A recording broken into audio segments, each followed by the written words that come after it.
নমস্কার, গল্পের কোলাহলের 90 নম্বর এপিসোডে সকলকে স্বাগত। আমাদের আজকের ঘটনাটি যে পাঠিয়েছে তার নামটি সে গোপন রাখতে বলেছে, তার বদলে অর্পণ নামটি ব্যবহার করতে হবে। এই ঘটনাটি ঘটেছিল যখন সে আর তার দুই বন্ধু একটি ভাড়া বাড়িতে গিয়েছিল, আর তার উল্টো দিকে ছিল একটি বন্ধ হয়ে যাওয়া স্কুল। কি ঘটেছিল পুরোটা জানতে শুনতে হবে আজকের ঘটনাটি। শ্রোতা বন্ধুরা, তোমরাও পাঠাতে পারো নিজের জীবনের ঘটনা বা কারোর থেকে কোনো শোনা অলৌকিক ঘটনা আমাদের মেল আইডি গল্পের কোলাহল@gmail.com-এ, আর আমাদের ফেসবুক পেজ ইনবক্সে গল্পের কোলাহলের। আজকের ঘটনাটি কেমন লাগলো কমেন্ট করে জানিও, আর লাইক শেয়ার করে একটু ভালোবাসা দিও। নতুন সত্যি ভৌতিক বা অলৌকিক ঘটনা মিস না করতে চাইলে সাবস্ক্রাইব করে নিও আমাদের ছোট্ট চ্যানেল গল্পের কোলাহলকে। চলি সরাসরি আজকের ঘটনায়। যেমনভাবে অর্পণ লিখে পাঠিয়েছে ঘটনাটি, সেরকমটাই আমি পাঠ করে শোনাচ্ছি।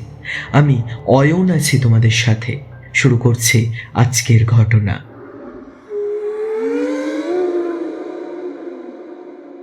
দাদা, তোমাদের সকলকেই প্রথমে নমস্কার জানাচ্ছি।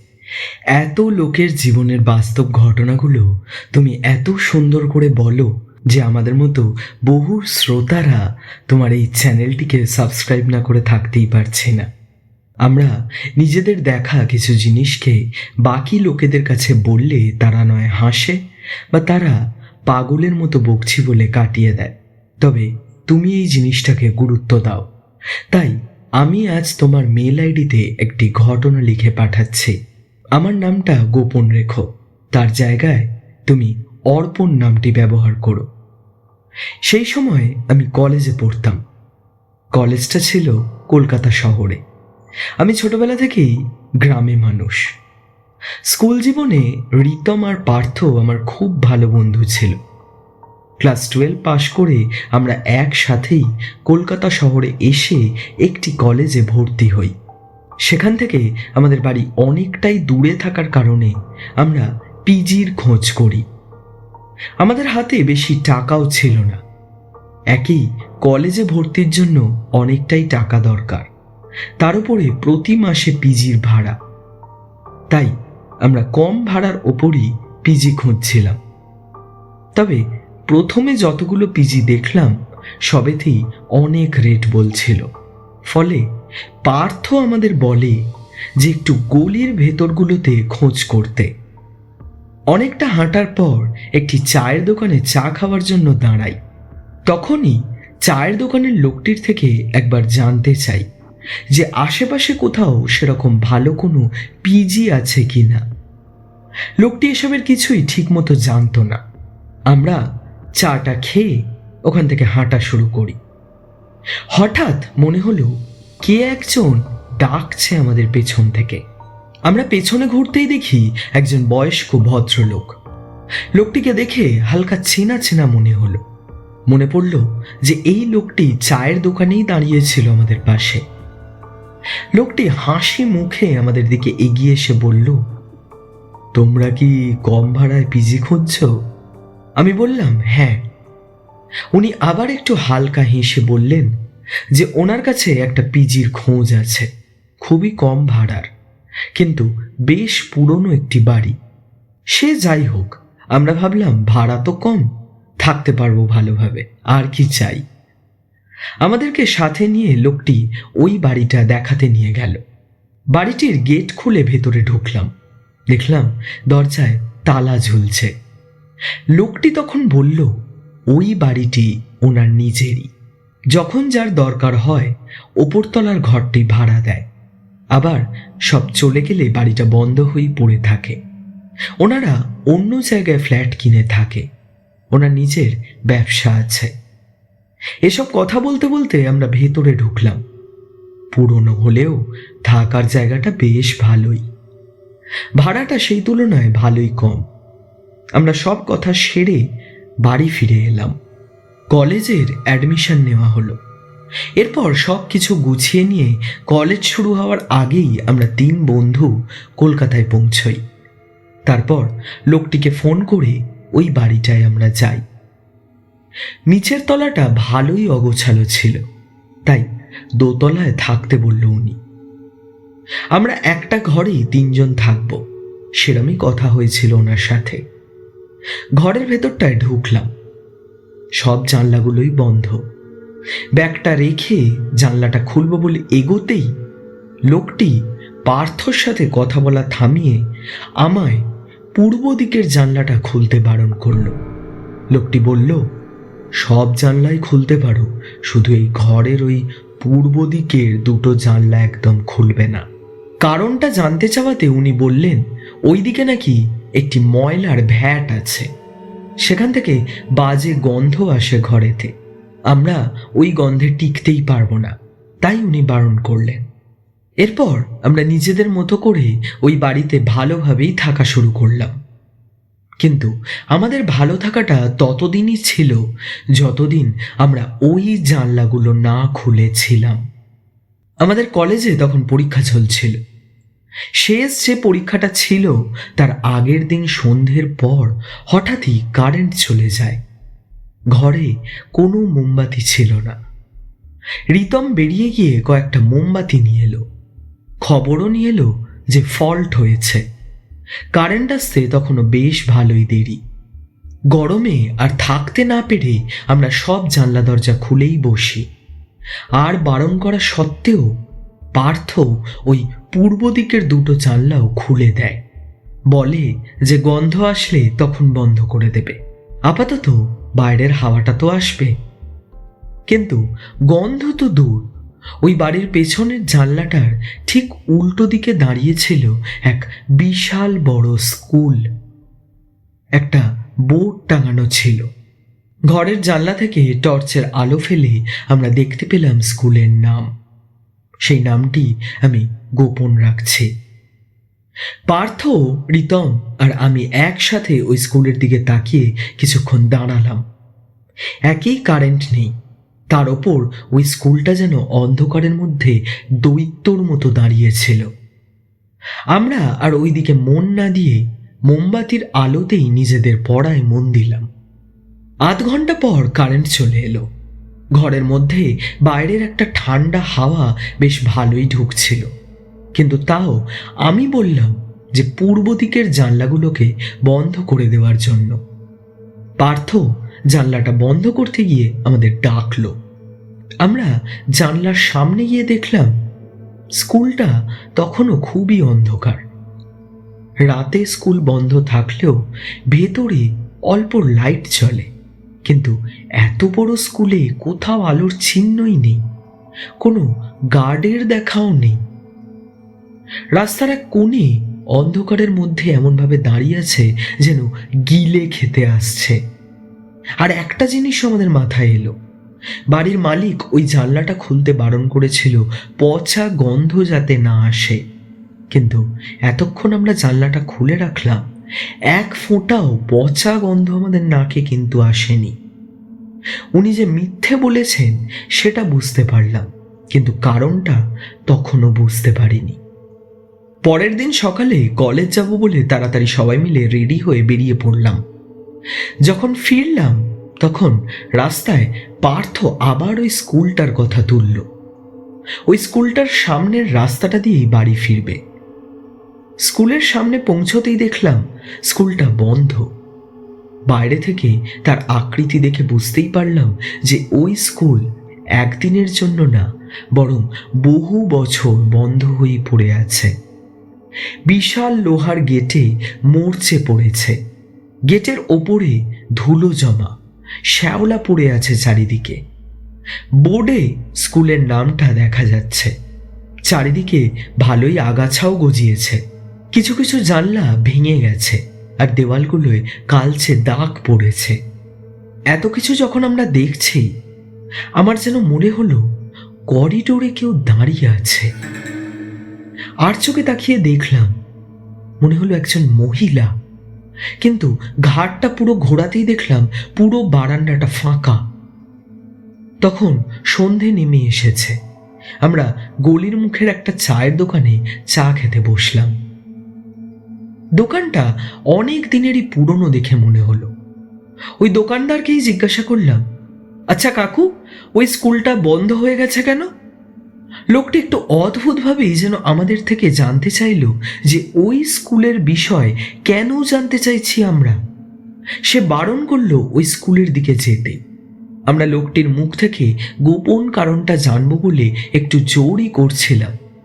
লোকটি বলল, স্কুল বাড়ির সামনে একদমই যাবে না। ওই স্কুলে রোজ রাতে এক মহিলাকে ঘুরতে দেখা যায়, যার শরীরে কোনো মাথা নেই। এছাড়াও কিছু বিপদও ঘটেছিল, তাই ওই স্কুলটি বন্ধ হয়ে গেছে। আমাদের থেকে জানতে চাইল আমরা এই জায়গায় কেন এসেছি। বললাম যে ওই স্কুলের পাশের পিজিতে আমরা থাকি।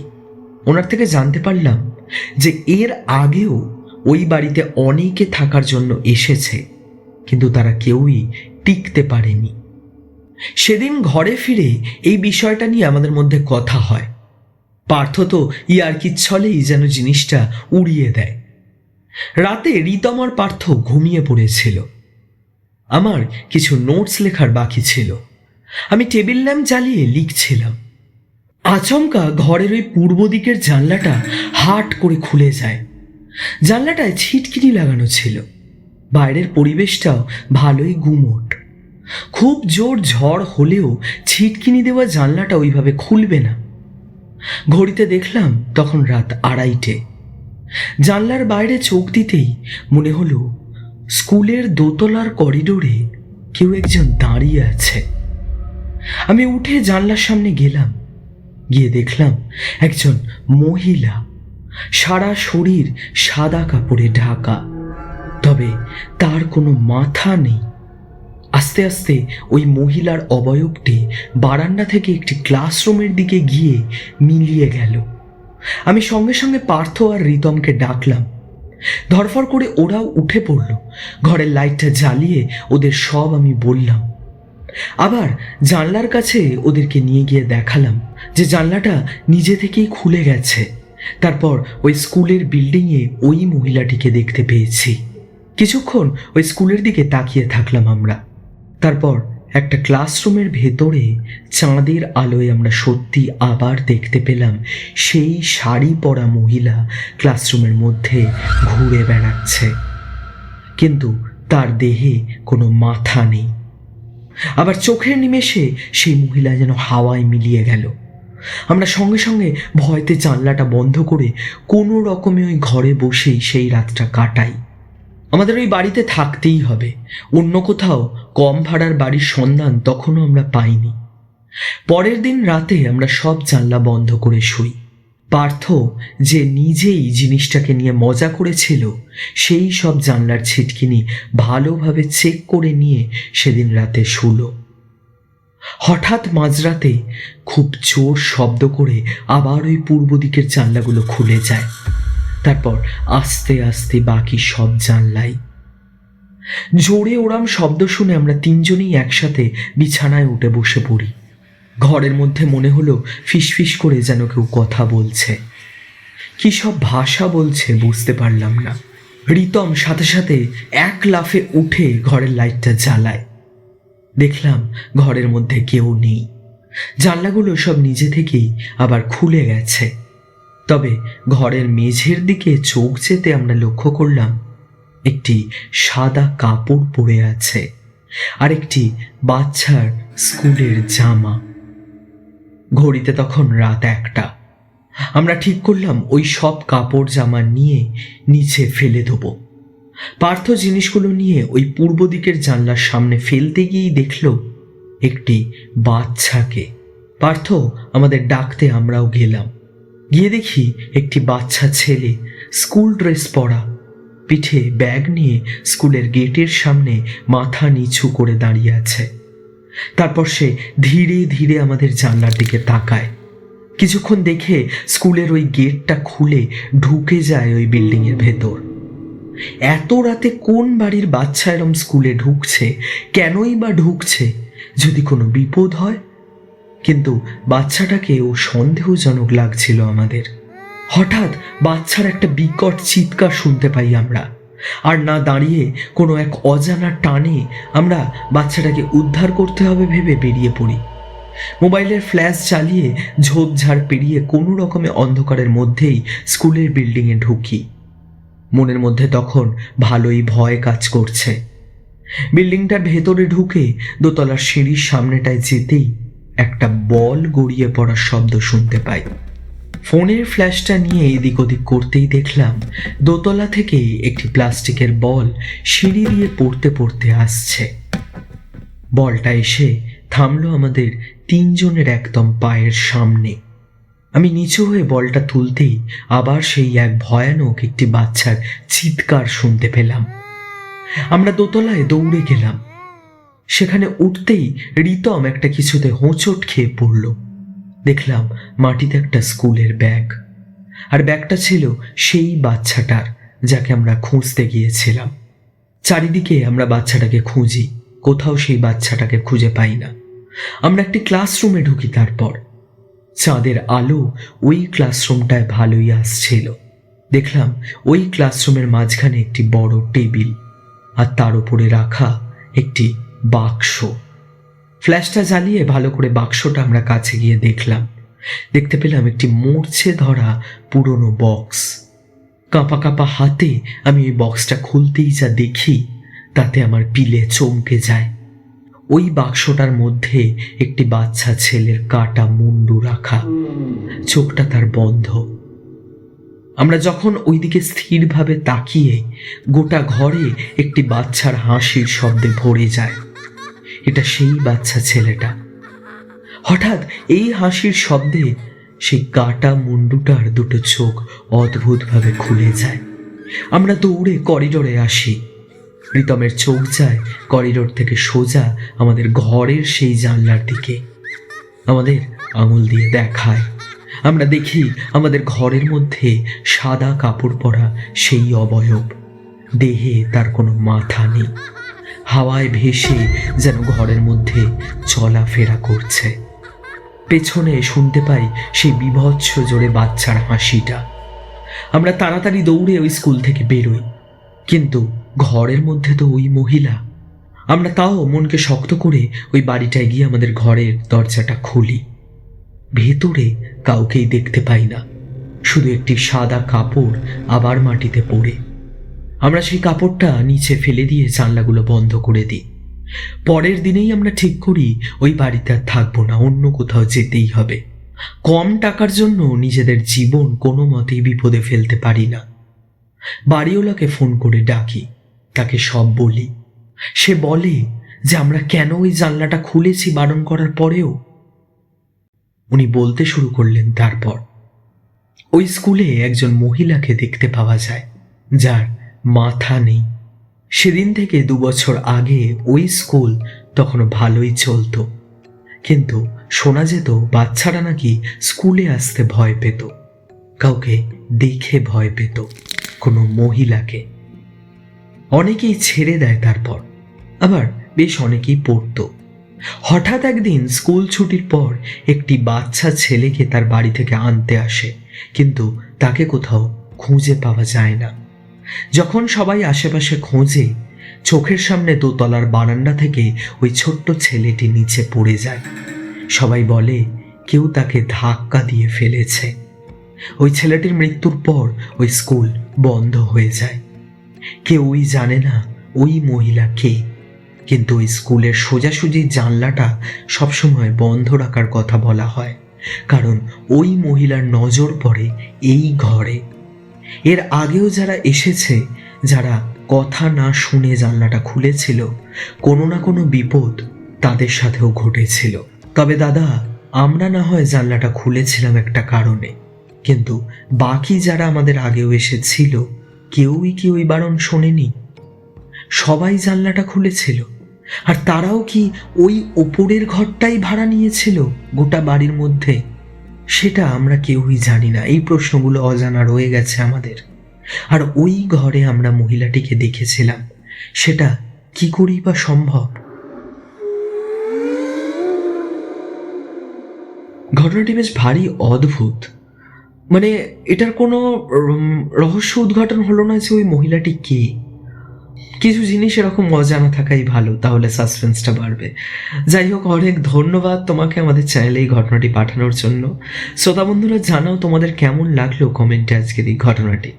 লাইক শেয়ার করে একটু ভালোবাসা দিও, আর সাবস্ক্রাইব করতে কিন্তু ভুলো না।